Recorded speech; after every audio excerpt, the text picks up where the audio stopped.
साफ नजर आ रहा था कि इरादा किसी की जान लेने का था। जरूर किसी का मन कड़वाहट से भरा था और वो अपने अंदर की इस कड़वाहट को किसी के खून से मिटाना चाहता था। एक भयानक गेम खेला जाने वाला था जिसमें कई ट्विस्ट और टर्न्स थे। कड़वाहट कत्ल की वजह बनी थी और कत्ल इस गेम की वजह। सबसे पहले यह जानते हैं कि यह कड़वाहट किसके अंदर कूट कूट कर भरी थी और क्यों।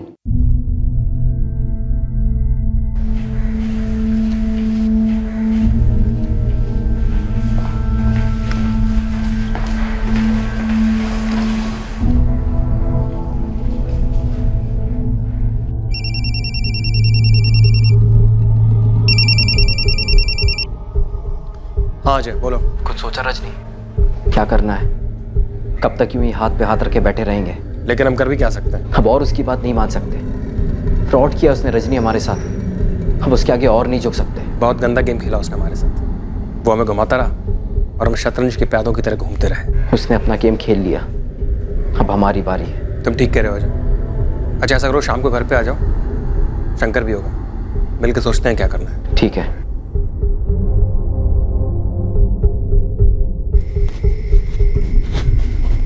अजय, अजय अभी तो आए हो आप, अब कहाँ जा रहे हो? तुम्हारी अम्मा के घर, रजनी और शंकर से मिलने। अजय मैं मानती हूँ जो हुआ वो बहुत गलत हुआ, लेकिन प्लीज इस बात को आगे मत बढ़ाना। बात तो आगे बढ़ेगी पूजा। वो अपनी मनमानी करता रहे और हम चुपचाप बैठे देखते रहे, ये नहीं हो सकता। लेकिन अजय आप तुम टेंशन मत लो, मैं और तुम्हारे भाई मिलके सब संभाल लेंगे। तुम खाना खा लेना, मुझे आने में थोड़ी देर होगी।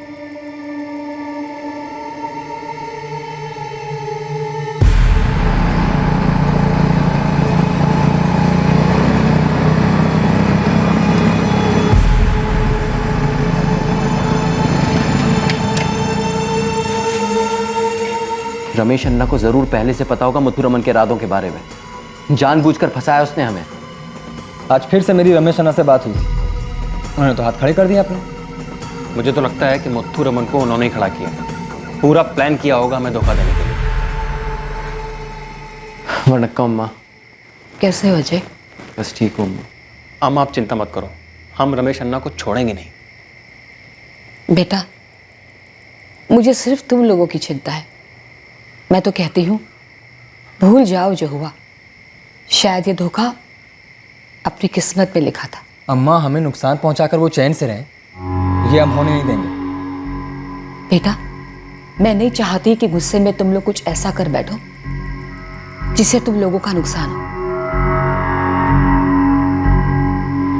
अजय तुम मेरी बहन के पति, लेकिन तुमने एक दोस्त की तरह, एक भाई की तरह हमेशा मेरा साथ दिया।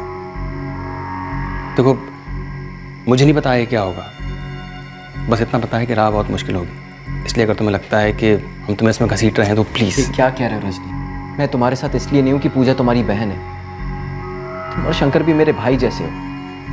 हम तीनों मिलकर सबक सिखाएंगे रमेश अन्ना को। उसने अपनी गेम खेल ली है, अब हमारी बारी है।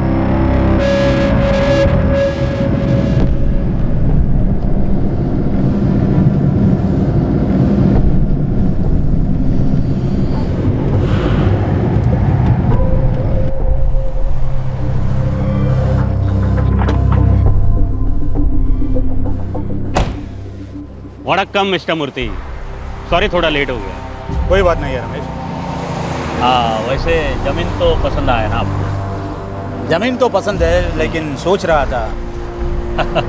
अब पसंद आया फिर सोचने का क्या सर? देखिए ज़मीन और जोरू का एक सा हिसाब होता है। पसंद आया और सोचने बैठेगा ना तो कोई और ही उड़ा लेगा। हाँ आप बोलेंगे तो आज ही डील फाइनल करते हैं। लेकिन ना यहाँ कोई तार है ना निशान है, कैसे समझ में आएगा कि कितनी ज़मीन किसकी है? मेरे रहते आपको टेंशन लेने की ज़रूरत नहीं है। जैसे डील फाइनल हो जाएगा, मैं बेचने वाला पार्टी को बोलकर फेंसिंग लगवा देंगे आपका हिस्से का जमीन पर। रमेश शिवराज टारगेट था जिसकी हत्या होने वाली थी और रमेश के साथ उसका ड्राइवर कम राइट हैंड विजय कुमार भी मारा जाने वाला था।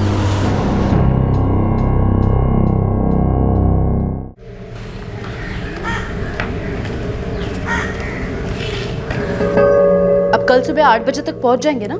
हाँ जया पहुंच जाऊंगा। अब कितना बार एक ही सवाल पूछोगे? अब्बा। हाँ कार्तिक बेटा जीते रहो। अच्छा आप अपना अम्मा का ध्यान रखना और पहुँच कर फ़ोन कर देना।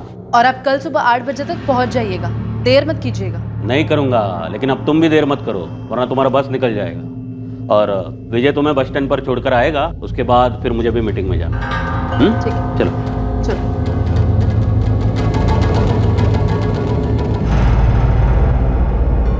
उस दिन सुबह रमेश की पत्नी जया अपने बेटे कार्तिक के साथ अपनी मां के घर जगतपुरम के लिए निकल गई। रमेश अगले दिन सुबह अपनी पत्नी और बेटे के पास जगतपुरम जाने वाला था। विजय, हाँ ना, तो आज रात इधर ही रुक जाना, फिर साथ में सुबह निकल जाएंगे जगतपुरम के लिए। ठीक है अन्ना, मैं अपना बैग साथ में लेकर आया हूँ, पीछे डिक्की में रखा हुआ। अच्छा चल ठीक है।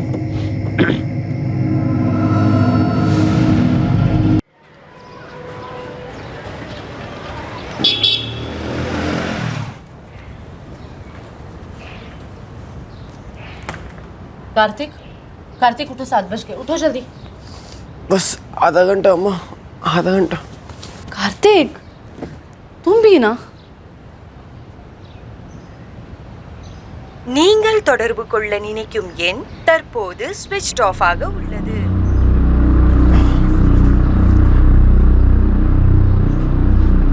कार्तिक तुम बिल्कुल अपने अप्पा पर गए।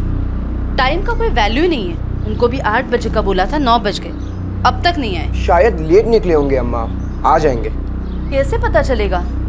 फोन भी स्विच ऑफ आ रहा है। अरे तो विजय को फोन कर लो ना।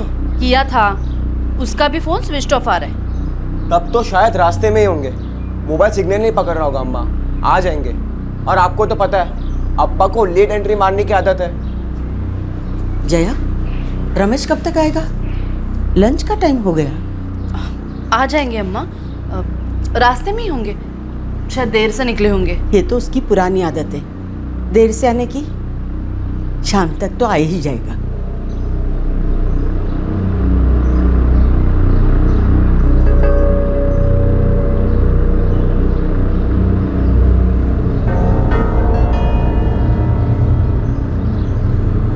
हेलो जया, अब मैं तुम्हारे घर के बाहर खड़ा हूँ, गाड़ी तो यहीं पर खड़ी है। गाड़ी वहीं पर है? गोपाल है ना, आप जरा घर में जाके देखिए ना, शायद रमेश भी वहीं पर हो। अच्छा ठीक है।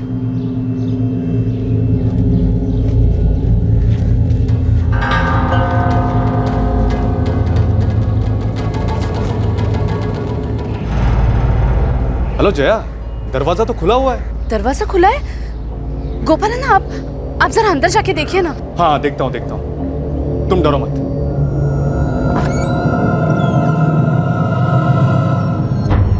हेलो गोपाल है ना, आप कुछ बोलते क्यों नहीं? रमेश है ना वहाँ, वो ठीक तो है ना? जया, यहाँ कुछ हुआ है। क्या हुआ है ना? जया तुम बस जल्दी आ जाओ। आप ऐसे क्यों कह रहे हैं ना? क्या हुआ है? कुछ बोलते क्यों नहीं? रमेश ठीक है ना?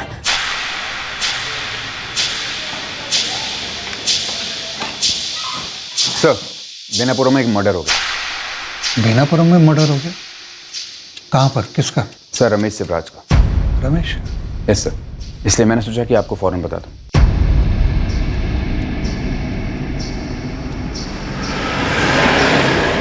सर रमेश जी के साथ उनके ड्राइवर विजय की लाश भी मिली। उनके पड़ोसी गोपाल श्रीनिवासन का फोन आया था। रमेश की पत्नी और बेटा? सर वो लोग कल ही जगतपुर में अपनी माँ के घर गए थे। पड़ोसी गोपाल बता रहा था कि वो आधे घंटे पहले ही बेनापुरम के लिए निकल चुके हैं। मत रोइए अम्मा, हम बस आधे घंटे में घर पहुंच जाएंगे।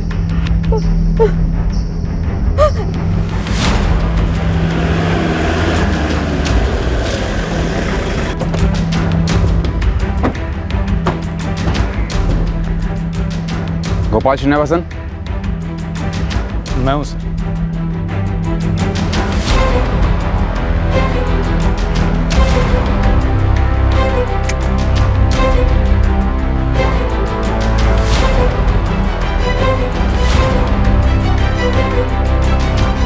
करीब 1 घंटे पहले जगतपुरम से रमेश अन्ना की बीवी जया का मुझे फ़ोन आया था।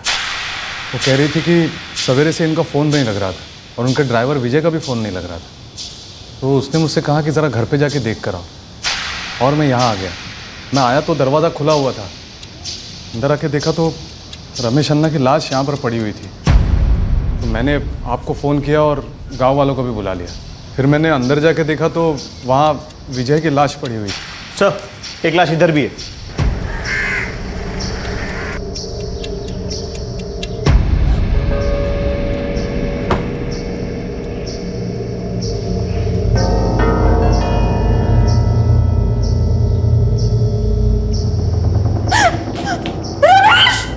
रमेश!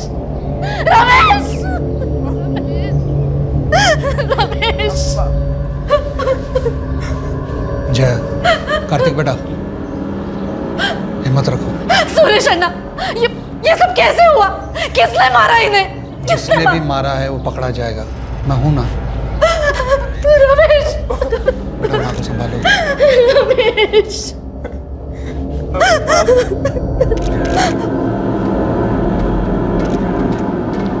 सर, दरवाजों पे फोर्स एंट्री के कोई निशान नहीं मिले। ऐसा लगता है रमेश जी उस खूनी को शायद पहले से जानते थे। और सर, गोपाल जिसने बॉडी को सबसे पहले देखा, वो बता रहा था जब वो यहाँ आया तो दरवाज़ा खुला हुआ था। सर, जिस तरह ये दोनों मर्डर्स हुए हैं, ऐसा लगता है हथियार एक नहीं, 2 या 2 से ज़्यादा हैं। जितने भी हों, कोई नहीं बचना चाहिए। पूरा जोर लगा दो। रमेश मेरा दोस्त था। जल्द से जल्द कातिलों की गिरफ्तारी होनी चाहिए। मैंने अपने खबरियों को काम पे लगा दिया है। फिलहाल बॉडीज को पोस्टमार्टम के लिए भेज दो। सर। और यहां से शुरू हुआ वो गेम जो इस केस के जरिए कई जिंदगियों के साथ खेला जाने वाला था। इस गेम ने पहले भी कई जिंदगियों के साथ खिलवाड़ किया था और वही गेम वजह बना था इस मर्डर की। और अब ये मर्डर ही इस गेम को और जानलेवा बनाने वाला था। मौत का वक्त? बॉडीज यहाँ लाने के 12 से 16 घंटे पहले इनकी मौत हो चुकी है। इसका मतलब है कि पिछली रात? जी।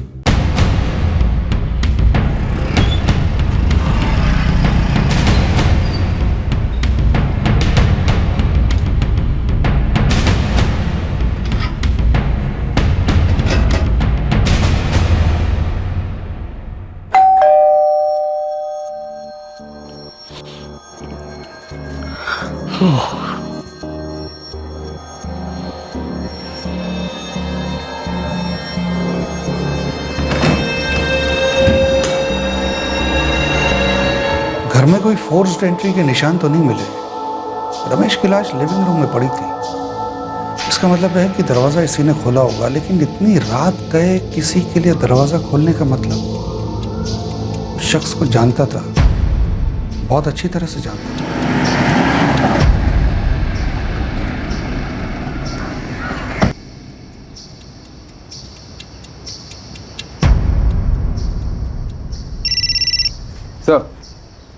सर, मैं रमेश शिवराज के घर आया हूँ, उनकी बीवी और बेटे का स्टेटमेंट लेने। अनिल, कार्तिक को कहना कि मुझे पुलिस स्टेशन में आके मिले। मेरे खबरी ने इन्फॉर्मेशन दी है कातिल के बारे में। कार्तिक, इंस्पेक्टर सुरेश ने तुम्हें पुलिस स्टेशन बुलाया है, कुछ बात करना चाहते हैं।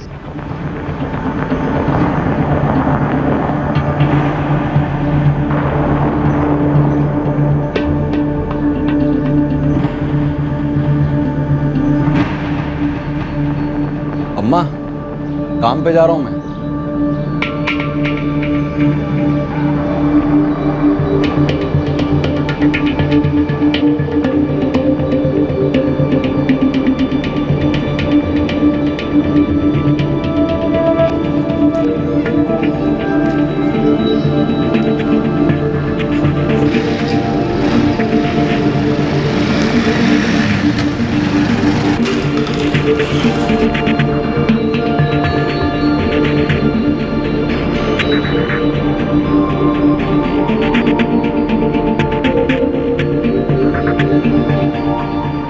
अनिल, मेरे खबरी ने जो मुझे इन्फॉर्मेशन दी थी और कार्तिक ने जो मुझे बताया, दोनों बातें मैच होती हैं।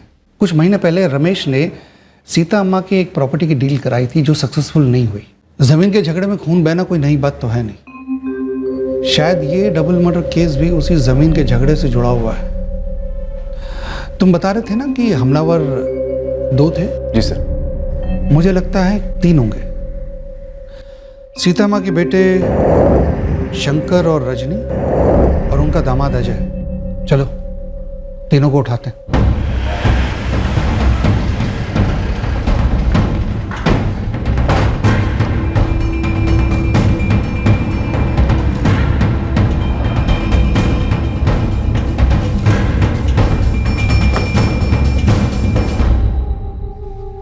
भागने की तैयारी चल रही थी हाँ, पुलिस से बचने के लिए? नहीं नहीं सर, आप ये क्या कह रहे हैं? सर कहीं आप ये कहना तो नहीं चाह रहे कि रमेश अन्ना के खून में हमारा हाथ था? रमेश ही नहीं, ड्राइवर विजय, उसके भी खून का शक है तुम पर। नहीं नहीं सर, आपको कुछ गलतफहमी हुई है, हमने कुछ नहीं किया है। हर मुजरिम सबसे पहले ऐसे ही बोलता है, फिर हम जब अपने स्टाइल से समझाते हैं ना तो सब सत्यवादी बन जाते हैं, फिर सच ही बोलते हैं। नहीं नहीं इंस्पेक्टर साहब, मेरे बच्चे ऐसा नहीं कर सकते। वो क्यों किसी की जान लेंगे? सीता अम्मा, आप वजह पूछ रही हैं? आपको तो वजह पता ही है ना। आपके ज़मीन का सौदा रुक गया था क्योंकि आपका खरीदार पैसा देने से मुकर गया था। आपके दोनों बेटों को गुस्सा आया और वो गुस्सा उन्होंने रमेश पे उतारा, एक बेकसूर की जान ले ली। सर कोई मिस्टेक हुआ है सर, हमने कुछ नहीं किया है। जब लॉकअप में उल्टा टांगूंगा ना, 4 डंडे पड़ेंगे ना, खुद ब खुद सच बाहर आएगा, समझ गए?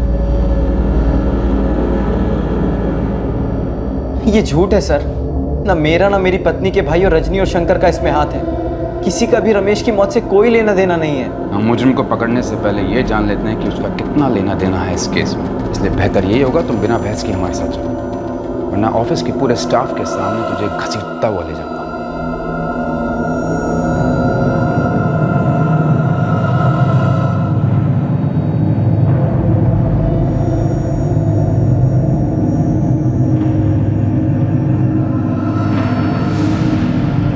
जया, मैं सच कहती हूँ, मेरे बेटे और दामाद बेकसूर है, उन्हें बेवजह फंसाया जा रहा है। हमारे साथ जमीन के सौदे में धोखा हुआ, हमने कुछ नहीं कहा, सह गए थे हम लोग। पर अब मेरे पति और भाइयों के साथ जो हो रहा है वो जुल्म है। आप लोग क्यों आए हो यहाँ? मैं आपकी क्या मदद कर सकती हूँ? मेरे पति का खून हुआ है। मैं ये नहीं जानती कि ये सब किसने और क्यों किया। पुलिस अपना काम कर रही है। पुलिस ने मेरे पति और देवर को जेल में डाल दिया है, उन्होंने कुछ नहीं किया। अगर उन्होंने कुछ नहीं किया तो उन्हें कुछ नहीं होगा। पुलिस उन्हें बेवजह क्यों पकड़ेगी? ज़रूर उनके खिलाफ कोई सबूत मिला होगा। देखिए, हम वैसे ही बहुत परेशान हैं, अम्मा की तबीयत भी ठीक नहीं रहती। आप प्लीज़ उन्हें तंग मत कीजिए, आपके हाथ जोड़ता हूँ मैं। बेटा, मैं तुम लोगों का दुख समझती हूँ, मैं बस यही चाहती हूँ कि तुम भी हमारा दुख समझो। अम्मा, इस वक्त हम अपने दुख को सह लें, यही बहुत है। दूसरों का दुख समझ सके ऐसे हालत में नहीं है हम। अब प्लीज़ जाइए यहाँ से, प्लीज़।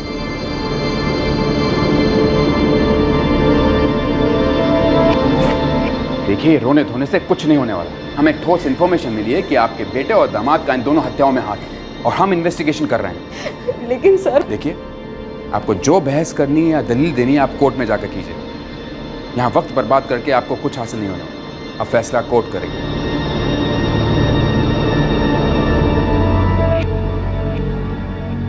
सर, ये तो सरासर ज्यादती है कि स्पष्ट इन्फॉर्मेशन को आधार बना के पुलिस ने मेरे क्लाइंट्स अजय, रजनी और शंकर को अरेस्ट किया। पुलिस के पास इन तीनों के खिलाफ कोई ठोस सबूत नहीं है। सर, सबसे पहली बात तो यह है कि पुलिस को जो खबर मिली है वो स्पष्ट नहीं है। जमीन की डील को लेकर झगड़ा यही इन दोनों खून की वजह है, और ये झगड़ा हुआ था लेट श्री रमेश शिवराज और इस जमीन की मालिक सीता अम्मा के बेटे रजनी और शंकर के बीच, जिसमें उनके दामाद अजय भी शामिल थे। पर जिस पुख्ता सबूत की बात मिस्टर विश्वनाथन कर रहे हैं, वो सबूत तो इन तीनों आरोपियों से पूछताछ के बाद ही हासिल किए जा सकते हैं। इसलिए कोर्ट से मेरी ये रिक्वेस्ट है कि इन तीनों आरोपियों को पुलिस रिमांड में लेने की इजाजत दी जाए। सर, ये कोई राज की बात नहीं है कि पुलिस कस्टडी में मेरे क्लाइंट्स के साथ पुलिस किस तरह से पेश आएगी। सर, मैं कोर्ट को यह बताना चाहता हूं कि मेरे क्लाइंट्स को इसलिए परेशान किया जा रहा है क्योंकि वो छोटे समुदाय को बिलोंग करते हैं। Sir, I object to that. ये तो सरासर बेबुनियाद इल्जाम लगाया जा रहा है। छोटी जाति का कार्ड सिर्फ सिंपैथी पाने के लिए खेला जा रहा है, और मेरी कोर्ट से रिक्वेस्ट है कि ऐसा बिल्कुल ना होने दिया जाए। कोर्ट अजय, रजनी और शंकर को 4 दिन के लिए पुलिस रिमांड में सौंपती है और पुलिस को निर्देश देती है कि 4 दिन के बाद इसी कोर्ट में अपने केस को पेश करें। 4 दिन की ये हिरासत पुलिस के लिए काफी थी इन तीनों संदिग्ध से सच उगलवाने के लिए। कत्ल के पीछे का मकसद और सबूत दोनों पुलिस ने खोज निकाले। आखिर था क्या यह मामला? कैसे उन तीनों ने रमेश और उसके ड्राइवर विजय की हत्या की थी?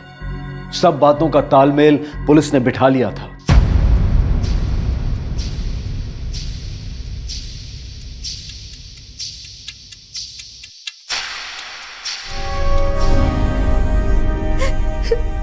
पुलिस कस्टडी में भेजे गए तीनों मुलजिमों का परिवार भी दुख और चिंता में डूबा हुआ था।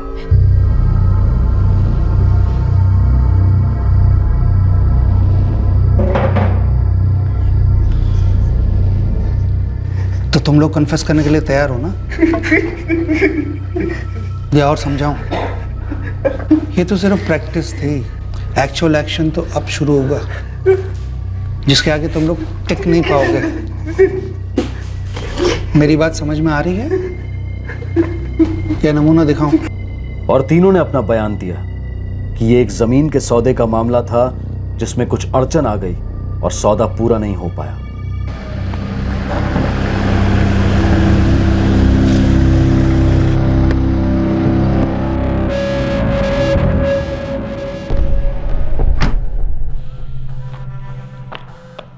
आपका पेपर्स तो एकदम सही है सीताम्मा, बस एक बार मैं मुत्तू रमन को दिखा देता। डील होने से पहले वो अपना वकील को दिखाना चाहता।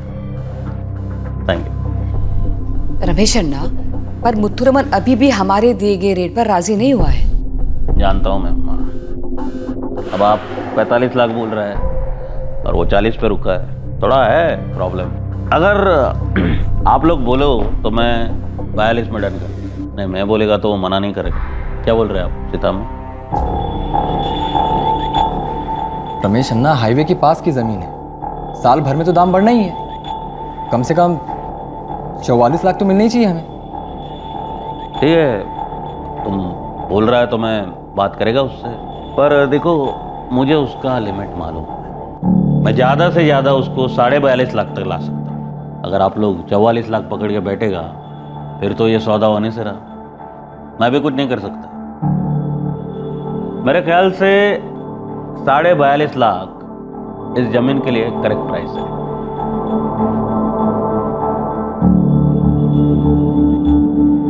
ठीक है रमेश अन्ना, 42.5 में मंजूर है। आप मुत्तू रमन से बात करवाइए। ये हुआ ना बात, मुझ पे भरोसा रखो। देखो मैं अपना खरीदने वाला और बेचने वाला दोनों में से किसी का नुकसान नहीं होने देता।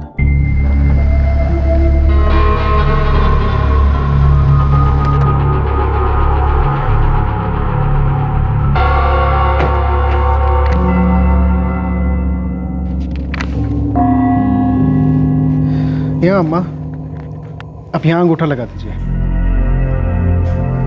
मुत्तू जी, आपके साइन लगेंगे यहाँ।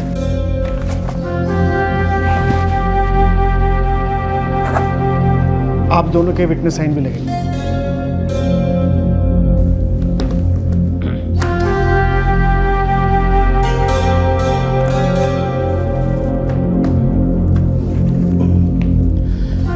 ये लीजिए अम्मा, टोकन के 7 लाख के चेक, जैसे कि पहले तय हुआ था।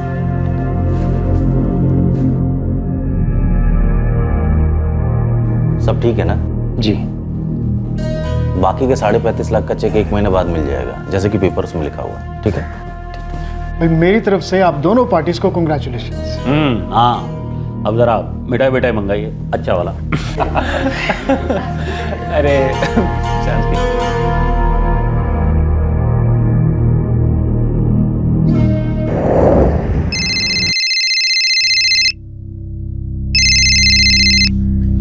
हाँ, अरे रजनी, मेरा मुत्तू रमन से आज ही बात हुआ और तुम्हारी तरह मैं भी हैरान हूँ। रमेश अन्ना, आप तो करे थे पार्टी ठीक है, भरोसे के लायक है। मैंने कब बोला कि मैं ऐसा नहीं बोला था? और मैं तो अब भी यही बोल रहा हूँ कि मुत्तू आदमी बुरा नहीं है, उसका टाइम बुरा चल रहा है। अन्ना, 2 महीने से राह हम देख रहे हैं और आप कह रहे हो टाइम उसका खराब चल रहा है। अरे हमने आपके भरोसे पे कागज भी दे दिए हैं, कब मिलेंगे हमारे पैसे? कोई छोटी मोटी रकम नहीं है, 35.5 लाख रुपए की बात है। अरे रजनी, मैं उससे रोज बात कर रहा हूँ, झगड़ा भी कर लिया मैंने उसके साथ, मालूम है। अब वो बोल रहा है कि मेरा हालत खराब है, तो मैं क्या कर सकता हूँ? अन्ना, सौदा पूरा होते ही हमने आपको आपका कमीशन दिया कि नहीं दिया? अब आप ही जिम्मेदारी से भाग रहे हो। इसी बात को तो पैसे दिए थे आपको। देखो रजनी, अब तुम मुझ पे आरोप लगा रहे हो, ये सब मेरी वजह से हो रहा है, ऐसा बोलना चाहते हो तुम? अन्ना, मैं कोई आरोप नहीं लगा रहा हूँ, मैं तो सिर्फ रिक्वेस्ट कर रहा हूँ, कुछ कीजिए आप। रजनी, मैं कोशिश कर रहा हूँ ना, कर रहा हूँ, जो बन पड़ रहा है मुझसे कर रहा हूँ सब। आप देखते। अब तो मुत्तू रमन फोन भी नहीं उठा रहा। हमने गलती की, सिर्फ टोकन लेकर हमें पेपर साइन करके नहीं देने चाहिए। तुम रमेश अन्ना से बात नहीं कर सकते क्या? मुत्थू अगर पैसा नहीं दे रहा तो सौदा रद्द नहीं हो सकता क्या? फिर हमें जमीन किसी और को बेच देंगे और मुत्थू ने जो पैसा दिया है हम उसे लौटा देंगे। अमर, रमेश अन्ना को सिर्फ अपने कमीशन से मतलब था जो हमने उनको दे दिया। अब उनको इस जमीन से, इस सौदे से कोई मतलब ही नहीं है। लेकिन हम इस बात को ऐसे कैसे जाने दे सकते हैं? अगर मुत्थू बिना पैसा दिए भाग गया तो हम क्या करेंगे? सर, ये जमीन की डील जो अधूरी रही इसमें मिस्टर रमेश का कोई कसूर नहीं था, लेकिन सीता अम्मा के बेटे रजनी और शंकर और उनके दामाद अजय, ये तीनों मिस्टर रमेश को ही इस बात के लिए जिम्मेदार ठहराते रहे। इस बात को लेकर इन तीनों ने कई बार मिस्टर रमेश के साथ फोन पर झगड़े भी किए और अपने नुकसान का बदला लेने के लिए इन तीनों ने मिस्टर रमेश की हत्या कर दी। सर, ये बिल्कुल मनगढ़ंत बात है। हाँ, जमीन को लेकर झगड़ा चल रहा था और इस बात से मेरे क्लाइंट्स ने कभी इनकार नहीं किया। सर, मेरे क्लाइंट्स के रिकॉर्ड्स को आप देखिए, वो पढ़े लिखे शरीफ लोग हैं, क्रिमिनल्स नहीं हैं, और सीधे शरीफ लोगों की तरह वो बातचीत से इस मामले को सुलझाना चाह रहे थे, ना कि खून खराबे से। लेकिन खून तो बहा है सर, 2 जाने गई हैं और जिन चॉपर से ये दोनों जाने ली गई हैं उन दोनों चॉपर्स पर इन दोनों मृतकों का खून मौजूद है।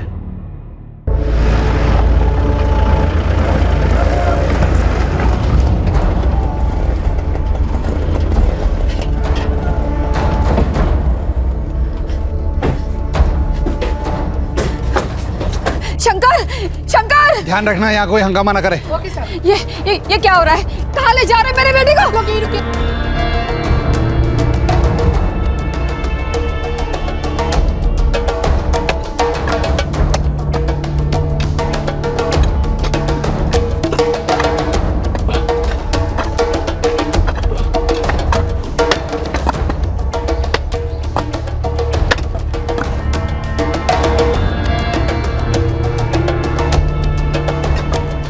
हथियार मिल गया साहब।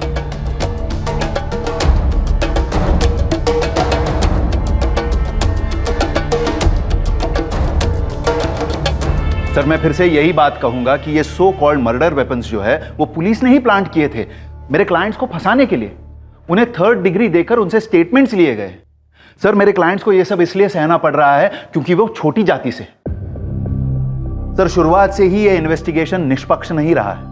सर, ये बात सभी लोग जानते हैं कि इस केस के इन्वेस्टिगेटिंग ऑफिसर सुरेश और मरने वाले रमेश शिवराज ये करीबी दोस्त थे। सर, मेरे क्लाइंट्स को पहले टारगेट बनाया गया और फिर उनके खिलाफ सबूत तैयार किए गए। सर, पुलिस की कार्यक्षमता पर खामखा उंगली उठाई जा रही है। सर, इन तीनों आरोपियों ने अपना अपना स्टेटमेंट गैजेटेड ऑफिसर के सामने दिया है और जिन वेपन को मिस्टर विश्वनाथन प्लांटेड वेपन कह रहे हैं वो वेपन बरामद करते वक्त उसकी बाकायदा वीडियो रिकॉर्डिंग हुई थी और वो जगह भी मिस्टर शंकर ने खुद पुलिस को दिखाई थी। अब मैं इस बात से हैरान हूं कि इतने सारे सबूत सामने होते हुए भी डिफेंस इस केस को बार बार जाति से जोड़ना चाहता है। सर, मेरी कोर्ट से रिक्वेस्ट है कि इन तीनों आरोपियों को कुछ और दिन पुलिस रिमांड में रखा जाए।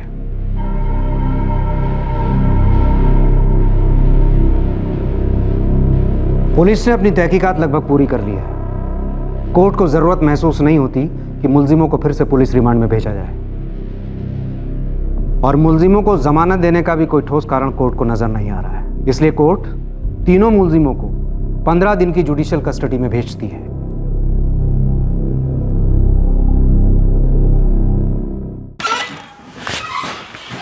सर, अनिल, ये कंप्लेंट लेटर है। रमेश शिवराज के बेटे कार्तिक ने जो लिख कर दिया था। कन्फेशन लेटर्स भी है, शंकर, अजय और रजनी का। और ये सीडी है, मर्डर वेपन बरामद करते समय हमने जो वीडियो रिकॉर्डिंग की थी उसकी। अनिल, ये लोग छोटी जाति की आड़ लेकर हमदर्दी हासिल करने की कोशिश कर रहे हैं और ये मैं होने नहीं दूंगा। कोर्ट में हमारे पास एक स्ट्रांग केस है पेश करने के लिए। रमेश के कातिलों को सजा मिलनी चाहिए। चार्जशीट तैयार करो। Yes sir.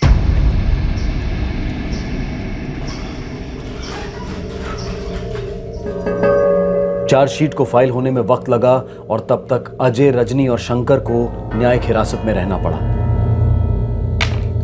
ये हेड ऑफिस भेज दो। अजय को अपने ऑफिस से टर्मिनेशन का नोटिस मिला क्योंकि उस पर खून का मुकदमा चल रहा था।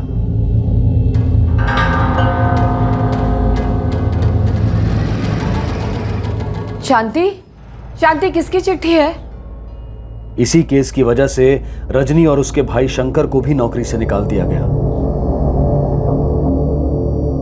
चार्जशीट कोर्ट में फाइल की गई। अजय, रजनी और शंकर पर हत्या के लिए धारा 302, घर में जबरन घुसने के लिए धारा 445 और मारपीट के इरादे से घर में जबरदस्ती दाखिल होने के लिए धारा 452 लगाई गई थी। अजय, रजनी और शंकर के स्टेटमेंट के मुताबिक उस रात वो तीनों हथियार लेकर रमेश के घर गए थे, उसे मारने के इरादे से।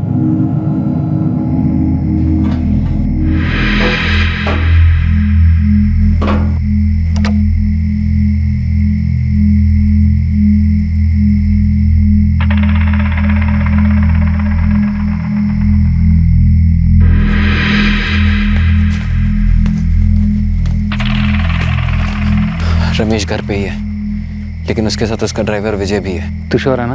उसकी पत्नी और बेटी घर पे नहीं है? मैंने 2 बार चेक किया है। वो अपनी माँ के घर गई है। कल सुबह ये रमेश भी वहाँ जाने वाला है, लेकिन हमें इसे कहीं और पहुँचाना है, वहाँ।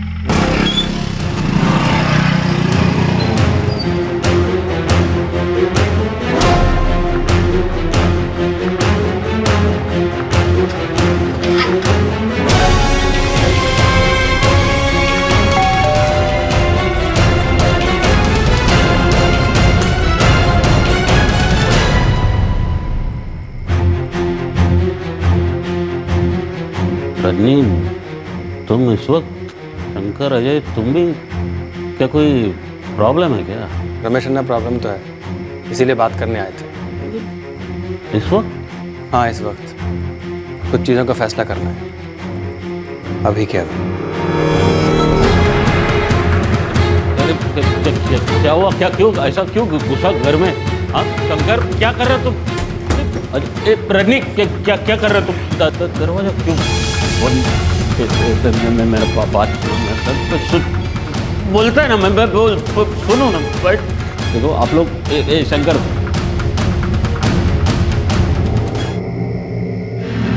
चार्जशीट पुलिस ने फाइल कर दी है। डिफेंस को चार्जशीट की कॉपी दी गई है ताकि वो अपना डिफेंस तैयार कर सके। केस की सुनवाई की तारीख जल्द तय की जाएगी। अजय, रजनी और शंकर, तीनों मुल्जिमों को कोर्ट जमानत पर रिहा करती है।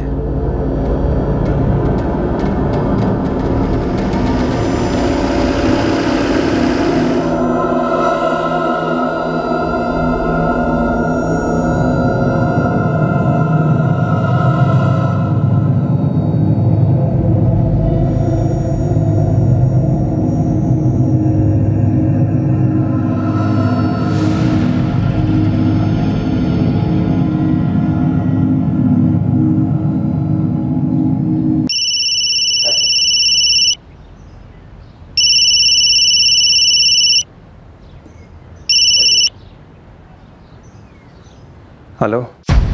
जमानत मिली है, रिहाई नहीं। जिन जिन लोगों को मिलना चाहते हो ना, मिल लो, बाद में मौका नहीं मिलेगा। ऐसा चार्जशीट तैयार किया है कि तीनों के तीनों पूरी जिंदगी जेल में सड़ोगे। तुमने अपना खेल खेल लिया है इंस्पेक्टर सुरेश। हमारी ज़िंदगी के साथ जो खिलवाड़ करना था तुमने कर लिया है। इस खेल में हम पिछड़े ज़रूर हैं, मगर अभी तक टिके हुए हैं। हमने हार नहीं मानी। कुछ नहीं बिगाड़ सकते हो तुम मेरा। हाँ, वैसे एक तरीका है इस केस को बंद कराने का। तुम तो बहुत अच्छी तरह से जानते हो कि मैं इस केस को कितनी आसानी से बंद करा सकता हूं। कीमत भी जानते हो, और वो कीमत तुम्हारी जिंदगी से बढ़कर तो नहीं है ना। तुम लोग पहले ही मान जाते ना, तो इतना सब कुछ होता ही नहीं तुम लोगों के साथ। अभी भी वक्त है, सोच लो क्या करना है।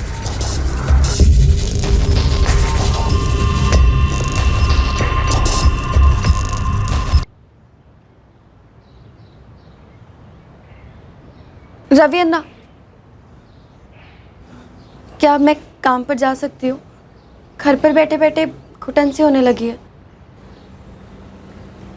मैं समझता हूँ मीनाक्षी, लेकिन तू कुछ दिन रुक।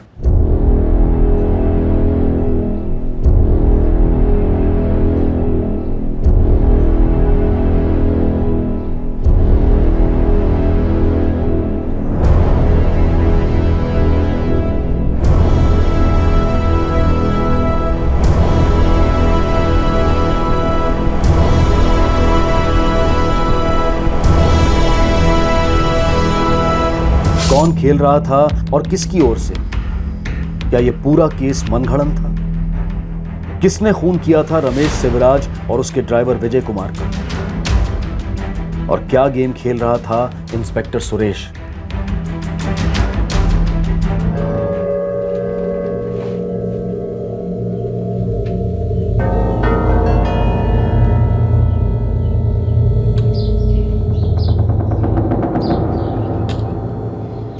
मेरे सारे कलीग्स मानते हैं कि कंपनी का मुझे जॉब से निकालने का फैसला गलत है।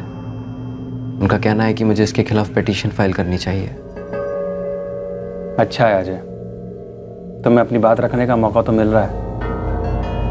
मुझे और शंकर को तो मौका भी नहीं मिला, सीधे ही टर्मिनेट कर दिया। अब तो दूसरी नौकरी ढूंढनी पड़ेगी। लेकिन वो भी कौन सा आसान होगा अन्ना। कोर्ट में अभी केस शुरू भी नहीं हुआ है, फैसला आना तो दूर की बात है। पर देखो, सजा अभी से ही भुगत रहे हैं। एक ये जमीन ही तो थी मेरे पास। सोचा था जाने से पहले तीनों बच्चों को कुछ दे जाऊंगी, पर गलती मेरी ही है जो मैंने जमीन बेचने की सोची। और उससे भी बड़ी गलती की रमेश को ये काम सौंप कर। अम्मा, आपकी कोई गलती नहीं है। गलती है पूजा, हम सबकी गलती है। छोटी जात में पैदा होना हमारी रजनी, जन्म से कोई छोटा बड़ा नहीं होता।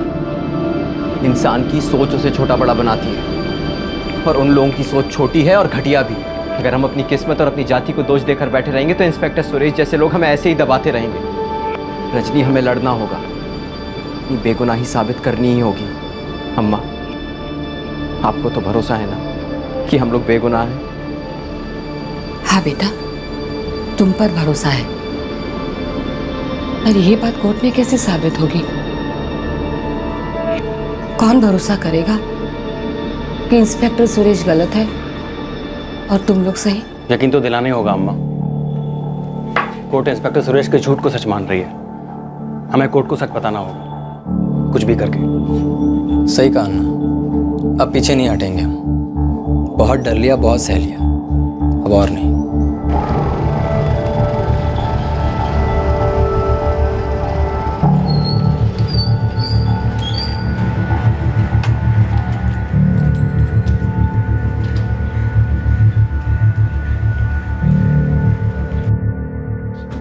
ये चार्जशीट है जो पुलिस ने तुम्हारे खिलाफ कोर्ट में फाइल की है। ट्रायल 1 महीने में शुरू होगा, लेकिन मैं तुम्हें अभी बता दूं कि तुम्हारा केस कमजोर है। सर, ये सारे चार्जेस झूठे हैं। इंस्पेक्टर सुरेश ने झूठी चार्जशीट बनाई है। पर इस चार्जशीट को कोर्ट में चैलेंज करना बहुत ही मुश्किल होगा। इसमें रमेश शिवराज के बेटे कार्तिक शिवराज की कंप्लेंट फाइल्ड है, जिसमें यह लिखा है कि तुम तीनों का जमीन के सौदे को लेकर रमेश शिवराज के साथ झगड़ा चल रहा था, और मुत्थू से जमीन की तय की हुई रकम नहीं मिलने पर तुम तीनों ने मिलकर रमेश को मार दिया। सर ये झूठ है, सरासर झूठ है सर। पर यह बात तो सच है ना कि मर्डर वेपन्स तुम्हारे ही घर से बरामद हुए। उसकी वीडियो रिकॉर्डिंग है इसमें। तुम ही पुलिस को वहां ले गए थे ना? सर वो मुझे ले गए थे, मुझे तो तब होश भी नहीं था। मैं नहीं जानता सर वो हथियार वहाँ कैसे आए। बस इतना जानता हूँ कि ना तो हमने कोई हथियार खरीदा था और ना ही किसी को मारा है सर। पर तुम्हारे स्टेटमेंट में सारी बातें डिटेल में मेंशन की गई है।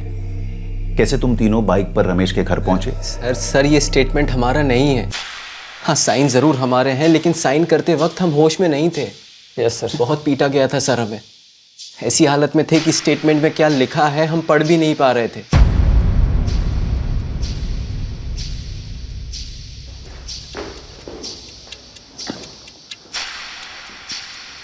पेन चला, वरना डंडा चलेगा।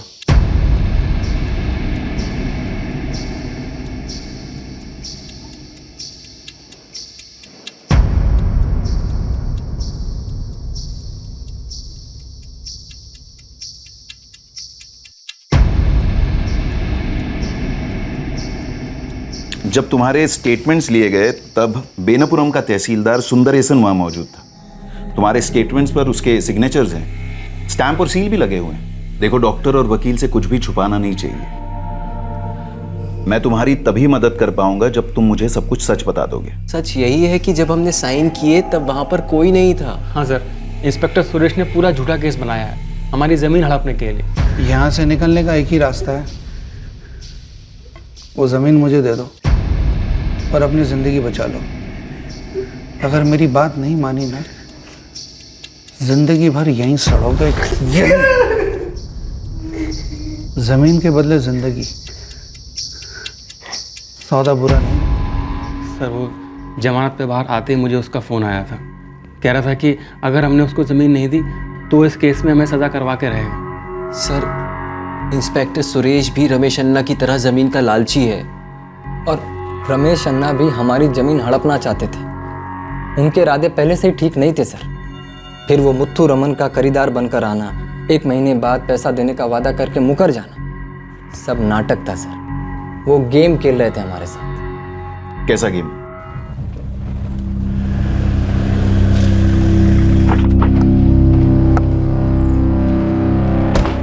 नमस्कारम सीता अम्मा। नमस्कार मैं रमेश अण्णा। रमेश अण्णा, ये हो क्या रहा है? मुत्तू रमन पैसा नहीं दे रहा है, मेरे बेटे कितने दिनों से परेशान है। आखिर ये सौदा पूरा कब होगा? सीता अम्मा, आपका यही सारा सवाल का जवाब देने आया मैं। एक रास्ता है मेरे पास। ये रजनी कहाँ है? 3 लाख? मजाक कर रहे हो आप हमारे साथ? ये तो सरासर बेईमानी है। मतलब कि 45 लाख रुपए की ज़मीन हम आपको 10 लाख में दे दें? शर्म आनी चाहिए आपको इस तरह का ऑफर लाते हुए। संभाल के बोलो रजनी। देखो, मैं ये ऑफर लेकर आया हूँ क्योंकि मैं जानता हूँ मुत्तू रामन के पास 35.5 लाख रुपए नहीं है, उसके पास सिर्फ 3 लाख रुपए है। अरे तो हम क्या करें? कहाँ 35.5 लाख और कहाँ 3 लाख? फ्रॉड है ये तो। जब पैसे नहीं थे तो पहले बोल देते, हम जमीन किसी और को बेच देते। टोकन अमाउंट देने के बाद, पेपर साइन होने के बाद ऐसा कैसे कर सकते हैं वो? देखो रजनी, तुम समझ नहीं रहे हो मेरा बात। नाम सब समझ रहे हैं। आपको आपका कमीशन मिल गया है, हमें फंसाकर पल्ला झाड़ रहे हो आप। आज नीचे रखो रजनी, मैं यहाँ मामला सुलझाने आया हूँ और तुम मुझे पे उंगली उठा रहे हो। मैं ब्रोकर हूँ, तुम लोगों का नौकर नहीं हूँ। काम करो, तुम खुद बात कर लो मुत्तू अन्ना से और निकालवा लो अपना पैसा। अरे देखो, वो बेचारा मुसीबत में है और तुम सामने वाले का मुश्किल समझने के बजाय मुझे पे चिल्ला रहे हो। मुझे बताओ, कौन सा पहाड़ टूट पड़ेगा अगर कम कीमत में जमीन बेच दोगे तो? मतलब ये कि वैसा भी ये जमीन तुम्हारे बाप को सरकार की तरफ से मिला है। किस्मत था तुम लोगों का, वरना तुम्हारा जैसा लोगों के पास, तुम्हारा जाति के लोगों के पास इतना जमीन होता है क्या? अपने हाथ में रहकर बात कीजिए, हमारी जाति के बारे में कुछ मत बोलिएगा। क्या कुछ गलत बोला मैं? सच्चे है ना? अब तुम छोटा जाति में पैदा हुआ, इसका ब्लेम भी मुझ पे डालेगा क्या?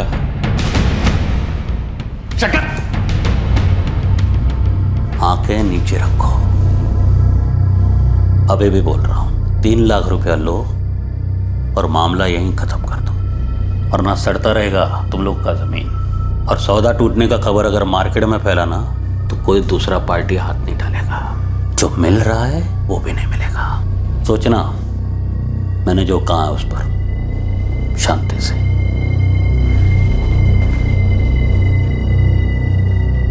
बहुत बुरे फंस गए थे सर हम, किसी और को भी जमीन नहीं बेच सकते थे, पेपर साइन हो चुके थे।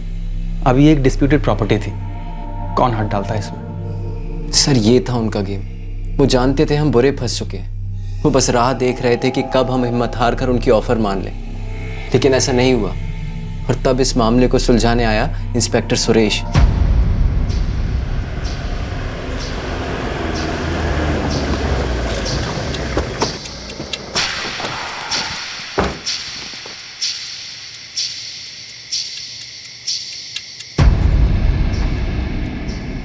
सुना तुम छोटे लोग बहुत उड़ने लगे हो, औकात में रहो। देखिए सर, आप जबान संभाल के बात कीजिए। आप वर्दी में, इसका मतलब ये नहीं कि आपको हमें जलील करने का हक मिल गया है। हक वक्त की बात मत कर, तेरे को अंदाज़ा भी नहीं है क्या कर सकता हूँ मैं। अभी के अभी तुम तीनों को घसीट के ले जाऊंगा, जेल में डालूंगा और ऐसी ठुकाई करूंगा कि पूरी जिंदगी कुछ करने के लायक नहीं रहोगे, समझ गए? एक बात कान खोल के सुन लो, एक डील है, फुल एंड फाइनल। 3 लाख रुपए मुथुरामन से लेना और 5 लाख रुपए मैं दूंगा। उसके बाद भूल जाओ ज़मीन को, समझ गए? बहुत नाटक हो गया तुम लोगों का। आपको इस सौदे से क्या लेना देना? आप क्यों पढ़ रहे हैं इसमें? लगता है तू समझेगा नहीं बातों का।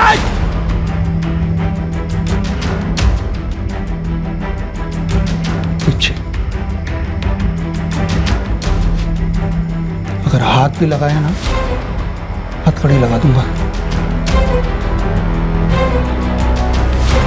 पुलिस ऑफिसर पर हमला करने के जुर्म में ना अंदर कर दूंगा, समझ गए? उस जमीन मुझे चाहिए, मतलब चाहिए। और वो जो 5 लाख रुपए मैं दे रहा हूं ना, वो मेरी दरिया दिली है, वरना फूटी कौड़ी नहीं मिलेगी। और ऐसे चार्जेस मैं अंदर करूंगा कि पूरी जिंदगी सड़ते रहोगे अंदर। मामले को जल्दी से रफा दफा करो, टाइम नहीं है मेरे पास।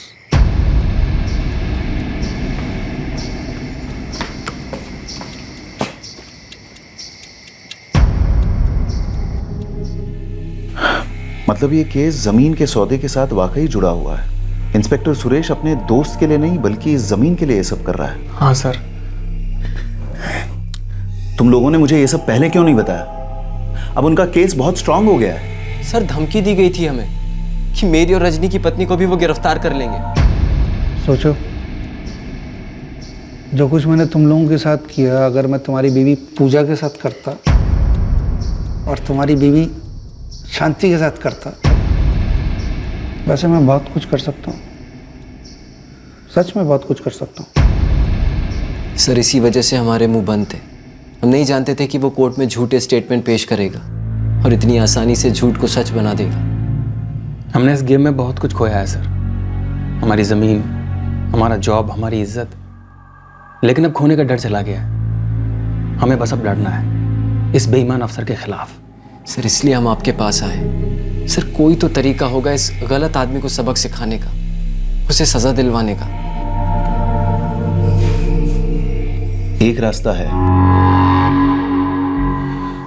कोर्ट में अपील की जाए इस केस की फिर से जांच के लिए, री इन्वेस्टिगेशन के लिए। पर मैं आप लोगों को बता दूं कि इस अपील के मंजूर होने के चांसेस बहुत कम हैं, क्योंकि इंस्पेक्टर सुरेश ने आप तीनों के खिलाफ बहुत ही स्ट्रांग केस बनाया है।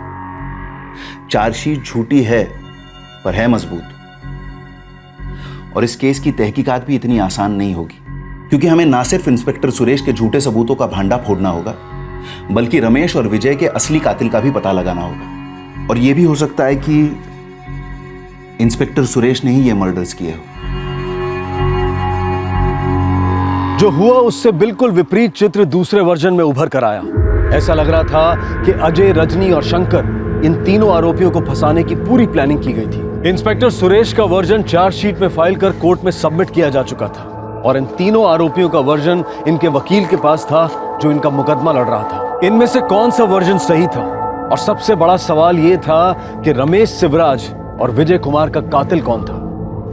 सर चार्जशीट फाइल हो चुकी है और अब डिफेंस इस केस की फिर से तहकीकात करने की अपील कर रहा है। मेरे ख्याल से ये री इन्वेस्टिगेशन एक स्ट्रेटेजी है इस केस को डीले करने की। इससे कुछ हासिल होने वाला नहीं है, कोर्ट के समय की बर्बादी हो रही है। सर प्रोसिक्यूशन ये बात क्यों भूल रहा है कि 3 जवान लोगों की जिंदगी दांव पर है?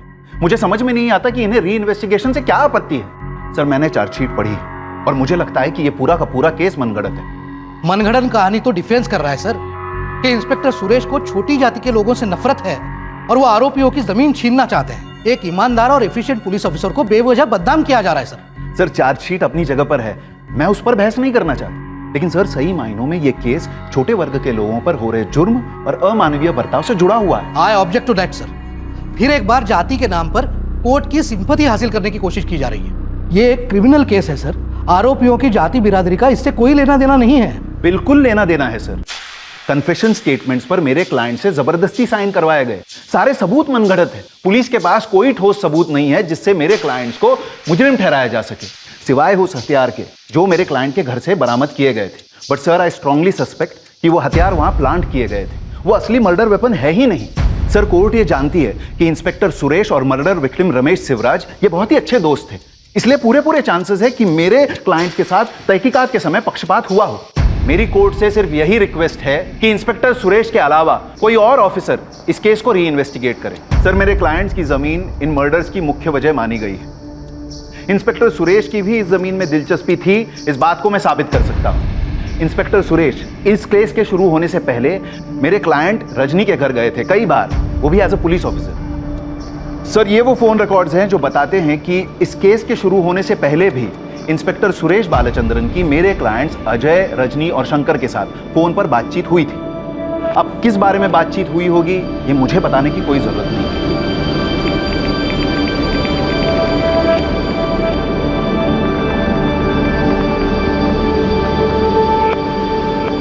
प्राइमा फेसी को देखते हुए लगता है कि डिफेंस की मांग बेबुनियाद नहीं है, इसलिए कोर्ट फ्रेश इन्वेस्टिगेशन के ऑर्डर्स देती है ताकि केस में अगर कोई कमी रह गई हो तो उसका खुलासा हो सके।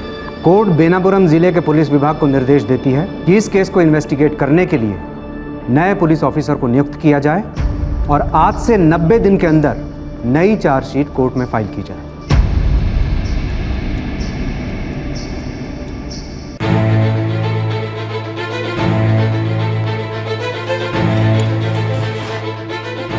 Hello inspector Singh. Hello. Case की फाइल कैबिन में है। अब ये केस और मेरा कैबिन दोनों आपका है। वैसे किसी हेल्प की जरूरत हो तो प्लीज याद कीजिएगा। Thank you so much inspector Suresh. अब आगे की कार्रवाई हम करें। वैसे कुछ हाथ नहीं लगेगा, सारी तहकीकात हो चुकी है। ये इन लोगों का पैंतरा है जाति के नाम पर हमदर्दी हासिल करने का। इतनी जल्दी नहीं है मुझे किसी नतीजे पर पहुंचने। कोर्ट ने 90 दिन दिए हैं, हम हर पहलू पर गौर करेंगे, फिर देखते हैं ये केस कहां जाकर रुकता है। All the best. Thank you sir. Anil, तुम इस केस की इन्वेस्टिगेशन टीम में थे ना? जी सर। ये चार्जशीट तुम्ही ने बनाई थी? Yes sir. इस केस के तीनों आरोपियों का कहना है कि इसमें जो उनके कन्फेशन स्टेटमेंट है उन्होंने कभी दिए ही नहीं। सर, आप तो जानते हैं कि कोर्ट में आकर अक्सर आरोपी अपनी स्टेटमेंट से मुकर जाता है। अच्छा, उन तीनों आरोपियों के अलावा इस पे तहसीलदार के सिग्नेचर और स्टैम्प भी है। वैसे सर, जब ये साइन लिए गए थे तब मैं वहाँ मौजूद नहीं था। मतलब जब आरोपियों ने इकबाल जुर्म किया तो तुम वहाँ पर थे ही नहीं? Yes sir.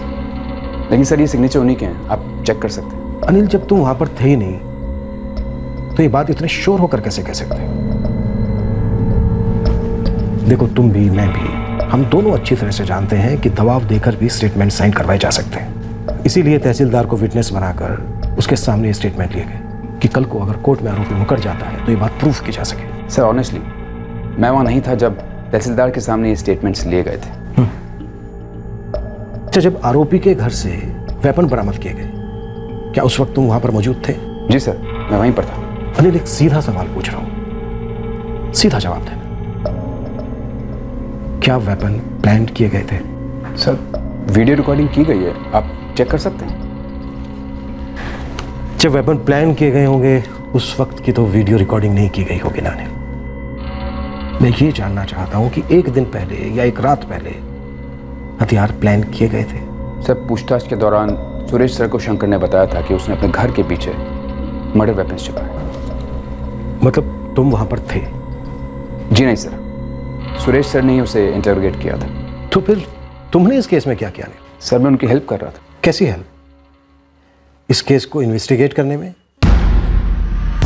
या फिर किसी और तरह की हेल्प? सर, जिस तरह एक जूनियर अपने सीनियर की हेल्प करता है, जाहिर सी बात है कि मैं इस केस में उनकी हेल्प कर रहा था। अगर हमें भी तुम्हारी हेल्प की जरूरत पड़े अनिल तो तुम्हें दोबारा बुलाएंगे। अभी तुम जा सकते हो। सर।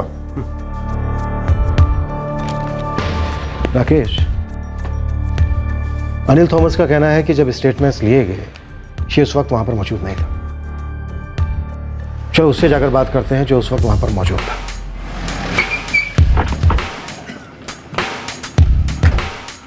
जी नहीं, मैं थाने तो कई महीनों से नहीं गया और मेरे सामने किसी के भी बयान नहीं लिए गए। हमें भी इस बात का डाउट था, बस आपसे कंफर्म करना था। ये किसी कारीगर का काम लगता है, हूबहू नकल की है, लेकिन ये नकली ही है।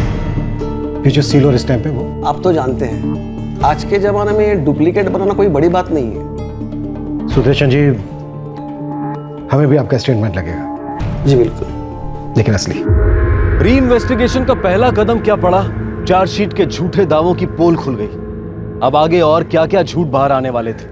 आरोपी को अपराधी साबित करने के लिए क्या क्या मनगढ़ंत सबूत प्लांट किए गए थे? नई इन्वेस्टिगेशन टीम को सिर्फ झूठ का पर्दाफाश नहीं करना था, बल्कि सच का भी पता लगाना था। और इस केस का सच आसपास ही था, लेकिन सामने लाना बाकी था। राकेश, सीधी सी बात है, सबूत ढूंढे नहीं गए बल्कि बनाए गए, वो भी झूठ की चाशनी में डुबोकर। असल में तहकीकात हुई नहीं। सर, इसका मतलब ये हुआ कि ये तीनों बेकसूर हैं। तो फिर सवाल ये उठता है कि आखिर खून किए किसने? फ़ोन क्यों नहीं उठा रहा था मेरा? 3 बार फ़ोन कर चुका हूँ। सॉरी सर, बाथरूम में था। ऐसा क्या सवाल पूछ लिया उन लोगों ने? इतनी देर तुझे बाथरूम में बैठना पड़ा? चल बता, क्या कर रहे हैं वो लोग? पता नहीं सर। झूठ मत बोलना मुझसे। सिर्फ ये केस मेरे हाथ से गया है, थाने का इंचार्ज अभी भी मैं ही हूँ, समझ गया? सच कह रहा हूँ सर। सर, एक बार पहले उन्होंने मुझे बुलाया था, आज फिर बुलाया सर। दोबारा क्यों बुलाया तुम्हें? सर, आज क्यों बुलाया मैं नहीं जानता, लेकिन पहली बार जब मुझे बुलाया था तब वो तहसीलदार के बारे में पूछ रहे थे, जिसकी हाजिरी में उन तीनों से स्टेटमेंट लिए गए थे। तो तुमने क्या बताया? सर, मैंने कह दिया कि मैं वहाँ मौजूद नहीं था, और सर मैंने ये भी कहा कि वो स्टेटमेंट सच्चे हैं। गुड। अब आगे से कुछ भी पूछताछ करे ना तो मुझे तुरंत बता देना, समझ गए? जी सर।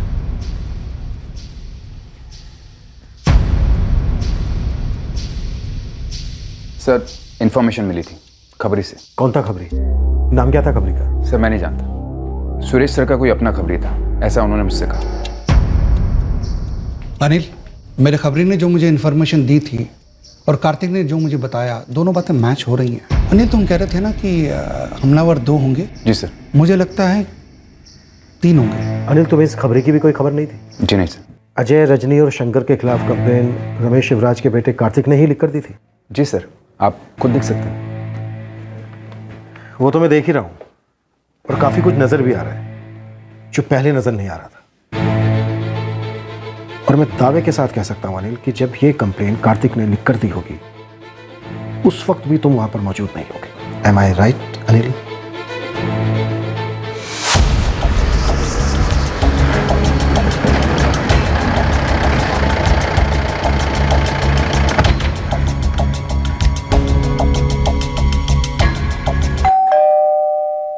नहीं सर, मुझे इस ज़मीन के कारोबार के बारे में इतनी जानकारी नहीं थी। न मैंने कभी समझने की कोशिश की, ना उन्होंने कभी समझाने की। तुम्हें तो कुछ अंदाजा होगा। नहीं सर, मैं एक स्टूडेंट हूँ, अप्पा से करीब था, लेकिन उनके काम के बारे में ज़्यादा नहीं जानता। मतलब रमेश शिवराज ने जो डील सीता अम्मा और मुथु रमन के बीच करवाई थी, उस डील के बारे में आप दोनों को कुछ मालूम नहीं था? जी नहीं सर। कार्तिक, तो फिर तुमने किस बिना पर अपनी शिकायत में अजय, रजनी और शंकर पर शक जाहिर किया? सर, ये आप क्या कह रहे हैं? मैंने ऐसी कोई शिकायत नहीं की। उन तीनों को जब पुलिस ने गिरफ्तार किया, तब सीता माँ अपनी बेटी और बहू के साथ यहाँ आई थी हमसे मदद मांगने। सर, उससे पहले हमें किसी जमीन के सौदे के बारे में कुछ पता नहीं था। अदालत में जाकर पता चला उन लोगों ने मेरे पति को क्यों मार डाला। कार्तिक, ये साइन तुम्हारे है ना? हाँ सर, लेकिन ये स्टेटमेंट मेरा नहीं है सर। मैं तो उन्हें जानता भी नहीं था उस वक्त। इन्वेस्टिगेशन के बाद मुझे इनके बारे में पता चला। कार्तिक, अगर ये कंप्लेन तुम्हारी नहीं है तो इस पर ये तुम्हारे साइन कैसे आए? कार्तिक, इंस्पेक्टर सुरेश ने तुम्हें पुलिस स्टेशन बुलाया है। कार्तिक, तुम्हारे अप्पा मेरे बहुत अच्छे दोस्त हैं। जिसने भी उनकी जान ली है, उन्हें सजा दिलवा के ही रहूंगा। बेटा, यहाँ साइन कर दो। इस केस की इन्वेस्टिगेशन के लिए कंप्लेन फाइल करनी होगी। मैं सब कुछ लिख दूंगा, तुम सिर्फ साइन कर दो।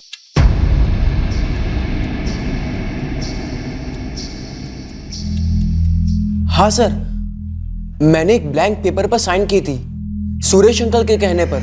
लेकिन सर, मैंने ना ही हमको किसी का नाम बताया था और ना ही उन्होंने मुझे बताया कि उन्हें किस पर शक था। मतलब कंप्लेन और कन्फेशन दोनों नकली हैं। क्या हुआ सर? कुछ गलत हुआ है क्या? हमें लगता है आपके पति और उनके ड्राइवर का खून अजय, रजनी और शंकर ने नहीं किया, बल्कि इन केस में इन तीनों को फंसाया गया है। सर, तो फिर किसने अप्पा? तुम चिंता मत करो, बहुत जल्द हम इस बात का पता लगा लेंगे, क्योंकि इतना तो हमें पता चल चुका है कि कौन इस केस को भटकाने की कोशिश कर रहा है।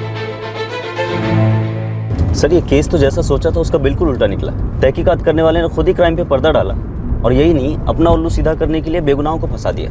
मुझे लगता है इस गेम की प्लानिंग मर्डर होने के पहले से ही शुरू हो चुकी थी। सर, हमें भी शक हुआ था, पहली बार तब जब रमेश अन्ना 3 लाख की ऑफर लेकर ये मामला सेटल करवाने के लिए आए थे।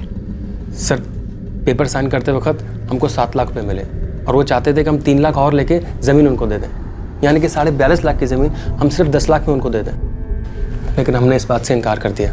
हाँ सर, और जब बातों से काम नहीं बना तो इंस्पेक्टर सुरेश को भेजा गया हमें डराने के लिए। सर इस पूरे गेम को शुरू रमेश अन्ना ने ही किया था, लेकिन शुरू करने वाला ही खत्म हो गया और उसके दोस्त इंस्पेक्टर सुरेश ने उसके खून के इल्जाम में तुम तीनों को फंसा दिया। शुक्र है सर आपको ऐसा लगता है, वरना हम तो बगैर किसी गुनाह की सजा काट रहे थे।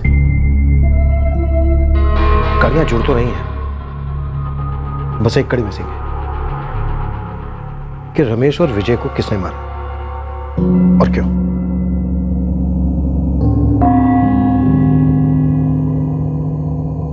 अरे थोड़ा कड़क हाथ मार, जोर लगा। अरे थोड़ा और जोर लगा, आवाज निकलनी चाहिए।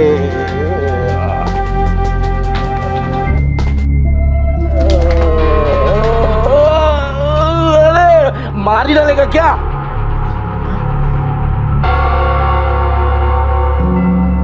आप कौन?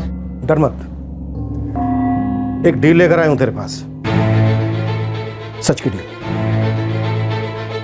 और अगर इस बार डील अधूरी छोड़ी ना तो जमीन में जिंदा गाड़ दूंगा, उसी जमीन में जिसका सौदा करने तो सीता अम्मा के पास गया था।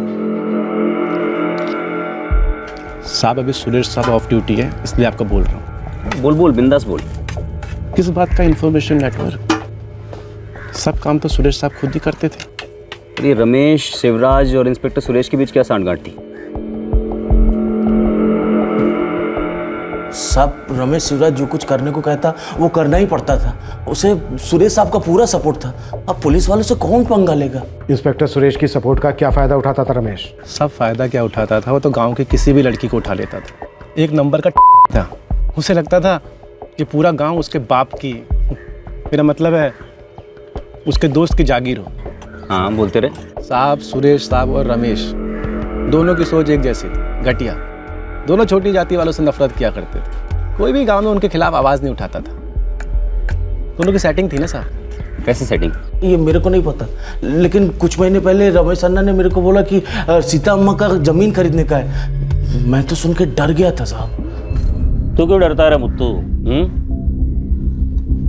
बस तेरी शक्ल और तेरा नाम इस्तेमाल होगा, पैसे में लगाऊंगा, पेपर में बनाऊंगा। समझ रहा ना? अन्ना तो तुम खुद ही खरीद लो ना, मेरे को क्यों बीच में डाल रहे हो? ए मुत्तू, तेरे को बोला ना तेरा नाम इस्तेमाल करना तो करना। तू सीता अम्मा से मिल, पेपर साइन करवा, चेक दे और निकल ले। चेक का पैसा तेरे अकाउंट में मैं डालूंगा और बाकी का जो भी काम है वो मैं करूँगा, समझे? साहब रमेश अन्ना का इरादा पूरा पैसा देने का नहीं था। मेरे को डाउट था कि सुरेश साहब भी इसमें शामिल होगा। रमेश अन्ना और सुरेश साहब हर चीज में साथ में रहते थे। ये तो नहीं मालूम साहब कि सुरेश साहब भी रमेश शिवराज की तरह मजे करते थे या नहीं, लेकिन रमेश अन्ना का नज़र बहुत गंदा था। गांव में कोई भी लड़की छोटी जाति की किसी भी औरत को देखे तो उसको उठा लेते थे, 2-4 दिन मजे करते थे और फिर उसे छोड़ देते थे। और उसका ड्राइवर विजय, वो उसका दलाल था, एक नंबर का कमीना। गांव में किसी भी नई लड़की को देखे तो सबसे पहले उसको इन्फॉर्मेशन दे। और कभी किसी ने शिकायत नहीं की इस बात की? सब किसको शिकायत करते? पुलिस स्टेशन में तो सुरेश साहब बैठे हुए थे ना। पूरे गांव को मालूम है कि अजय, रजनी और शंकर छोटी जाति के, इसलिए उनको फंसाया गया था। साहब मैं तो बेकार में फंस गया। बार बार रजनी, शंकर और अजय के फोन आते थे बाकी के पैसे के लिए। मैंने रमेश अन्ना से बात की तो उन्होंने बोला कि वो देख लेंगे। अरे मुत्तू, तू क्यों डरता है रे इन छोटे लोगों से? हाँ, मैंने बोला ना मैं संभाल लेगा। अन्ना वो लोग मुझे तो फोन नहीं करेंगे ना? नहीं करेगा रे, अब सुरेश बात करेगा उनसे। ठीक है अन्ना, आप मुझे बस ये बता दीजिएगा कि साइन करके आपको जमीन कब लौटानी है। तो ये सारा गेम सीता अम्मा की जमीन हड़पने के लिए खेला गया और इंस्पेक्टर सुरेश इसमें मिला हुआ था। हाँ साहब, रमेश अन्ना ने उनका नाम लिया था, लेकिन उन लोग के बीच में क्या डील हुआ था ये मैं नहीं जानता साहब। साहब पूछना तो चाहिए था ना, हम किस लिए बैठे इधर? जब ये डबल मर्डर केस हुआ तो पूरे जिले में किसी भी खबरी को कोई काम नहीं मिला इस केस को पता करने के लिए। अब काम दे रहा हूँ। खून अजय, रजनी और शंकर ने नहीं किया ये बात तय है, लेकिन खून हुआ तो है। किसने किया ये पता लगाना है। खोद डाल जहाँ खोदना हो, लेकिन सच निकाल कर लाना। साहब एक दिन का टाइम दो, अब सारा गेम समझ में आ चुका है। यह गेम खेला गया एक महंगी जमीन को पानी के भाव खरीदने के लिए। एक नकली खरीदार खड़ा किया गया, वो भी ऐसा जो रमेश के हाथों की कठपुतली था। एक छोटी सी रकम टोकन के रूप में देकर जमीन मालिकों से पेपर साइन करवा लिए गए और फिर इंस्पेक्टर सुरेश से उन पर दबाव डलवाया ताकि वो डर जाए और रमेश को ये जमीन उसकी मनमाफिक कीमत पर मिल जाए। सर, रमेश और इंस्पेक्टर सुरेश दोनों पार्टनर थे, पर हो सकता है बाद में इंस्पेक्टर सुरेश के मन में लालच आ गया हो और वो पूरी रोटी अकेले खाना चाहता हो, इसीलिए मरवा दिया रमेश को और इल्ज़ाम लगा दिया अजय, रजनी और शंकर के ऊपर। राकेश, इस बात के हमारे पास ठोस सबूत हैं कि इंस्पेक्टर सुरेश की चार्जशीट झूठी है। अब बस ये पता लगाना बाकी है कि रमेश और विजय को मारा किसने।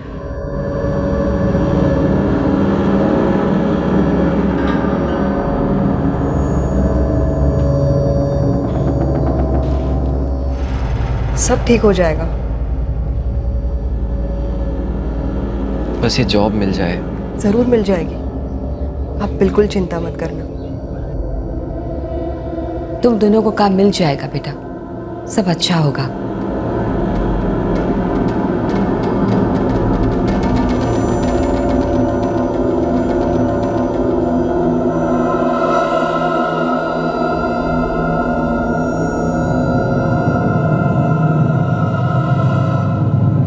नई इन्वेस्टिगेशन टीम के पास वो सारे सबूत थे जो ये साबित कर रहे थे कि इस केस में पहले इन्वेस्टिगेशन हुई ही नहीं थी, और इस बात के भी पुख्ता सबूत हाथ लगे थे कि इंस्पेक्टर सुरेश ने अपने निजी फायदे के लिए इस केस की सच्चाइयों को तोड़ा मरोड़ा था।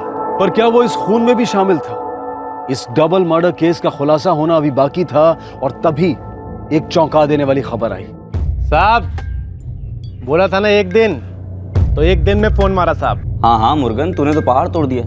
अब ये बता, पहाड़ के ऊपर था क्या? साहब, चॉपर। उड़ाने वाला नहीं, काटने वाला। और जब साहब चॉपर पे फोकस मारा तो सारा डाउट क्लियर हो गया।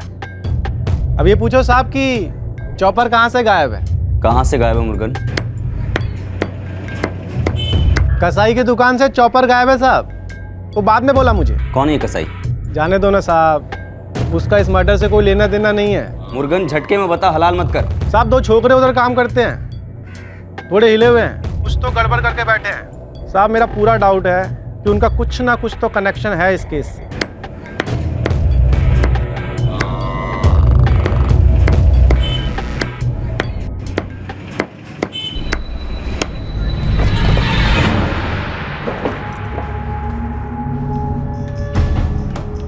जिस दिन दुकान से चॉपर गुम गए, उसी रात को रमेश, शिवराज और विजय कुमार का कत्ल हुआ, वो भी चॉपर से। कहाँ है वो चॉपर?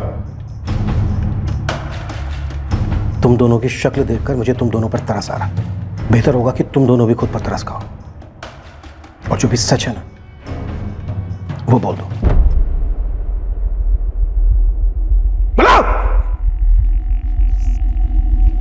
साहब, मेरा दोस्त मधु बेकसूर, मैंने मारा उन दोनों को। रमेश और विजय दोनों को मैंने मारा। साहब, ये झूठ बोल रहा है। मधु, तो चुप कर। साहब, ये झूठ बोल रहा है, हम दोनों ने मिलकर मारा उनको साहब।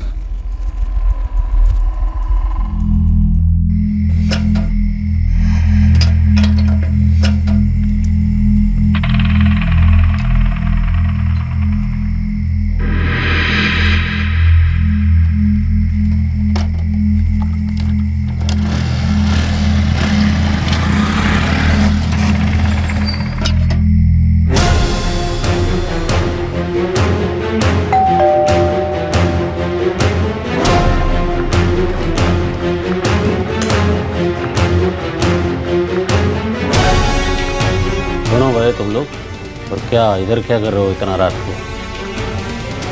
हाँ, क्या क्या चाहिए क्या? तेरी जिंदगी।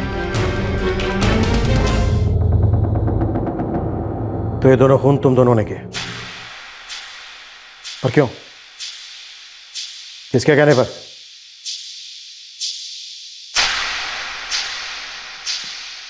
क्या किसी ने तुम दोनों को मजबूर किया था ये सब करने के लिए?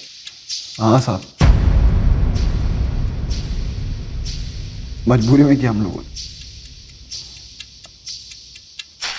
और कोई रास्ता नहीं था हमारे पास। किसने मजबूर किया था? हाँ? इंस्पेक्टर सुरेश ने? रमेश शिवराज और विजय।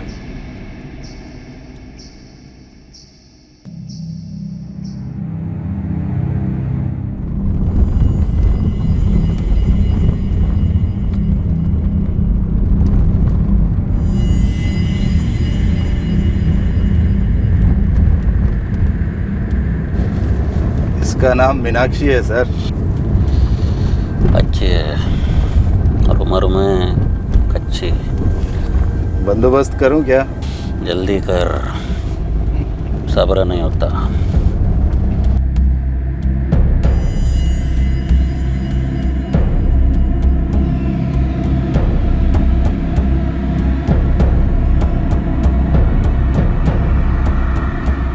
मीनाक्षी अकेली लड़की नहीं थे साहब, उस रमेश ने कई लड़कियों को गंदा किया था। राक्षस था वो आदमी, राक्षस। कभी किसी ने पुलिस कंप्लेन नहीं की उसके खिलाफ? की थी साहब, लेकिन वो हर बार बच जाता अपने दोस्त इंस्पेक्टर सुरेश की वजह से। हमने जो किया उसका हमें कोई अफसोस नहीं है। हमारे गांव में, हमारी बिरादरी में ऐसे कई सारे लोग हैं जो उसको मारना चाहते थे। कितनों की जमीनें छीनी उसने, कितनों की औरतों के साथ। रमेश और उसका चमचा विजय जीने के लायक नहीं थे साहब। हमें कोई दुख नहीं है उसे मारने का। हमने उसके गुनाह की सजा दी है उसको। चौपर कहाँ है? मेरे घर के पीछे मैंने छुपा रखे हैं।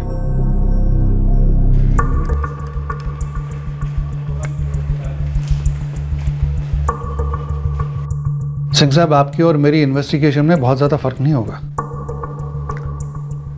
सुरेश साहब, अजय, रजनी, शंकर, इन तीनों बेगुनाहों को गुनहगार बनाने में आपने कोई कसर नहीं छोड़ी।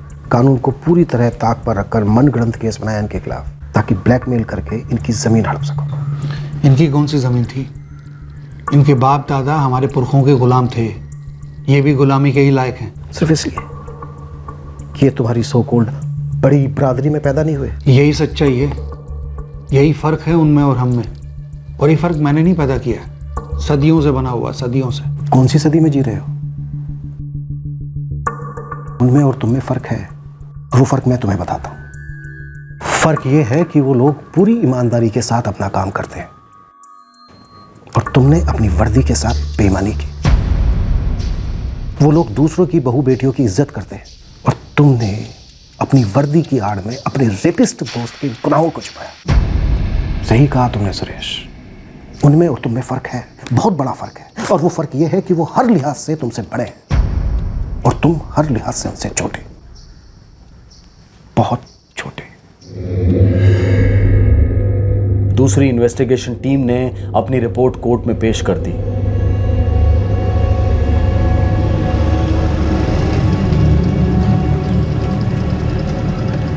अजय, रजनी और शंकर पर लगाए गए चार्जेस कोर्ट ने खारिज कर दिए। इंस्पेक्टर सुरेश को पुलिस डिपार्टमेंट से सस्पेंड कर दिया गया और उस पर डिपार्टमेंटल इंक्वायरी बिठाई गई। रवि और मधु पर हत्या के लिए आईपीसी की धारा 302 और आपराधिक षड्यंत्र के लिए धारा 120 भी लगाई गई। रमेश शिवराज के इस घिनौने रूप से उसकी बीवी और बेटा बिल्कुल अनजान थे। उन्हें हकीकत जानकर बहुत गहरा सदमा लगा। अजय, रजनी और शंकर, इन तीनों को सभी आरोपों से बरी कर दिया गया है, लेकिन कानून के रखवाले के अनैतिक आचरण की वजह से उन्हें और उनके परिवार को जो यातनाएं सहनी पड़ी, उससे वो काफी आहत हैं। इसलिए उन्होंने कोर्ट में एक याचिका दायर की है, जिसमें उन्होंने अपनी बदनामी और तकलीफों के लिए मुआवजे की मांग की है। उन्होंने ये भी दरख्वास्त की है कि इंस्पेक्टर सुरेश के खिलाफ मजबूत केस बनाया जाए, ताकि उसे कड़ी से कड़ी सजा मिले। और अब ये तीनों अपनी जिंदगी को वापस पटरी पर लाने की कोशिश कर रहे हैं। किसी के भी गलत इरादे कामयाब नहीं हुए, ना ही रमेश शिवराज के, जो किसी को धोखा देने चला था, और ना ही उस बेईमान पुलिस ऑफिसर के, जो मौके का फायदा उठाकर 3 निर्दोष लोगों को सजा दिलवाना चाहता था। आखिर शिकारी खुद ही अपने जाल में फंस गया। जहां एक कानून के रखवाले ने अपनी ताकत का गलत इस्तेमाल कर झूठ को सच साबित करने की कोशिश की, वहीं दूसरी इन्वेस्टिगेटिव टीम ने अपना फर्ज बखूबी निभाया, झूठ का पर्दाफाश किया और सच को कोर्ट के सामने पेश किया। अब मैं अनूप सोनी आपसे विदा लेता हूं। फिर मुलाकात होगी क्राइम पेट्रोल सतर्क के अगले एपिसोड में शुक्रवार रात 10:30 बजे, और खुलासा करेंगे एक और जुर्म का। तब तक सुरक्षित रहें और देखते रहें क्राइम पेट्रोल सतर्क, सबक एक को, सीख हम सबको। जय हिंद। इस तरह के और भी एपिसोड देखने के लिए हमारे चैनल को सब्सक्राइब करें और बेल आइकन दबाना ना भूलें।